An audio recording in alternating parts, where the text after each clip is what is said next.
कहानी है सुदामापुर नाम के एक सीधे साधे डोसा बेचने वाले धनीराम की। पैसे ना सही पर मेहनत में कोई कमी नहीं। बेटा विक्रांत बिस्तर पर पड़ा है और घरवाली कविता की आंखों में चिंता ठहर गई है।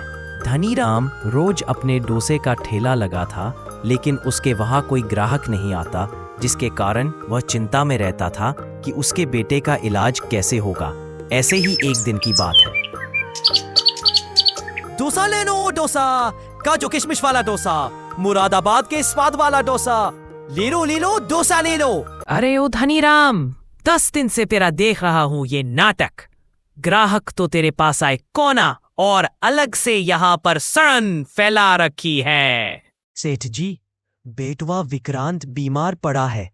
घर में चूल्हा नहीं जला कल से। सोचे थे आज कुछ कमा लेंगे। अब तेरा बेटा ठीक होगा कि हमारा धंधा चलेगा। सेठ गुस्से में वहां से चला गया। धनीराम की बात सुनकर किसी को कोई फर्क नहीं पड़ा, लेकिन गांव में एक बुजुर्ग थे, पंडित हरिप्रसाद, जिनके भीतर अभी इंसानियत जिंदा थी। अरे धनीराम, चलो कोई बात नहीं, वह सेठ तो हर गरीब के साथ ऐसा ही करता है। ये सब छोड़, चल मेरे घर पर चाय पानी पी लेना और फिर सोच लेना कि क्या करना है। पंडित जी, आज कुछ भेजेंगे तभी तो बेटे की दवाई आएगी।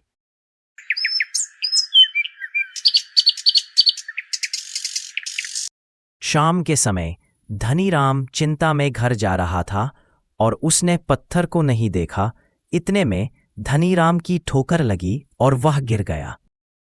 पंडित भागा भागा आया और धनीराम को अस्पताल ले गया। इतने में पंडित ने हरिराम की पत्नी और बेटे को अस्पताल में बुला लिया। देखिए, उनके सर में बहुत गहरी चोट लगी है। अगर अब इसका ऑपरेशन नहीं किया गया तो यह गंभीर भी हो सकता है। 20,000 लगेगा ऑपरेशन के लिए। लेकिन डॉक्टर साहब, हमारे पास तो 500 भी नहीं है दवाई के लिए। हम 20,000 का इंतजाम कैसे करेंगे? अरे बेटा विक्रांत, जान है तो जहान है। तू सेठ के पास जा और घर गिरवी रखकर पैसे लेकर आ। घर तो फिर भी बन जाए ना। फिर कुछ ही समय में विक्रांत सेठ के पास पहुंच जाता है। सेठ जी, बापू अस्पताल में पड़ा है, उनके इलाज के लिए 20,000 चाहिए। आप हमें अब दे दीजिए, हम आपको लौटा देंगे। ठीक है, पैसे तो मैं तेरे को दे दूंगा, लेकिन उसके बदले मुझे तेरे घर के कागज चाहिए। उसके बिना मैं पैसे नहीं दूंगा। अब जो भी फैसला है सोच समझ कर लेना। विक्रांत मान गया और सेठ से पैसे ले लिए। अब धनीराम और उसका परिवार पंडित के घर में रहने लगा।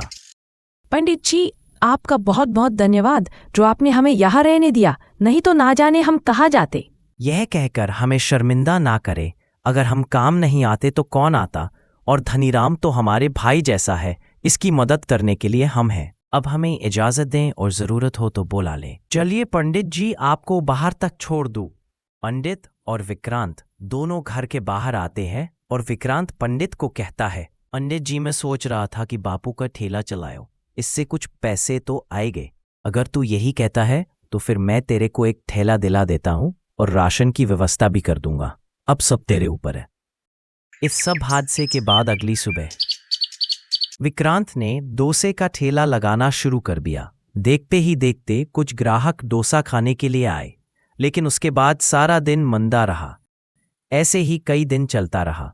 एक दिन विक्रांत का मन इतना टूट गया कि उसे सब कुछ सही होने की उम्मीद भी न रही।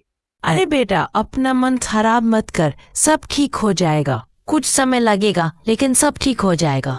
अगली सुबह विक्रांत चिंता में डूबा हुआ बरगद के पेड़ के नीचे बैठा हुआ था। वहां मां लक्ष्मी ऊपर से सब देखती रही और विक्रांत की मदद करने के लिए खुद धरती पर आए। फिर मां ने अपना रूप एक बुजुर्ग औरत में बदल लिया।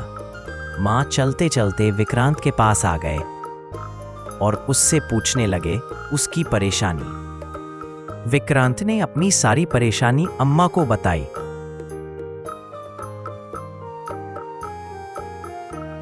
मां ने विक्रांत को जादुई करी पत्ता दिया। इस सब हादसे के बाद अगली सुबह देखते ही देखते विक्रांत के ठेले पर लोगों की भीड़ लग गई। अरे वाह वाह विक्रांत, ये तो बहुत ही स्वादिष्ट है। तुम्हारे हाथों में तो जादू है, जादू। मेरे लिए 5 डोसे पैक कर दो। ऐसे ही समय बीतता गया और विक्रांत के पास अब घर और खुद का एक ढाबा था जिसमें डोसा बिकता था। अब तो डोसे को विक्रांत के नाम से ही जाना जाने लगा। ऐसे ही एक सुबह की बात है। सेठ चिंता में धनीराम के घर आया। मेरे को माफ कर दे, मैंने आपके साथ बहुत गलत किया और अब हमारे पास कुछ नहीं बचा, हम कंगाल हो गए। अरे सेठ, जैसा गलत तूने हमारे साथ किया उसे दुगुना तुम्हारे साथ गलत हुआ। अब जो हमारे घर के कागज तेरे पास पड़े हैं और वह घर में तू ही रहने लग जा। हमने किया तेरे को माफ, अगर जरूरत होगी बोल देना, हम तेरे जैसे नहीं हैं। अब सेठ धनीराम के पुराने घर में रहने लगा और विक्रांत के ढाबे पर काम करने लगा।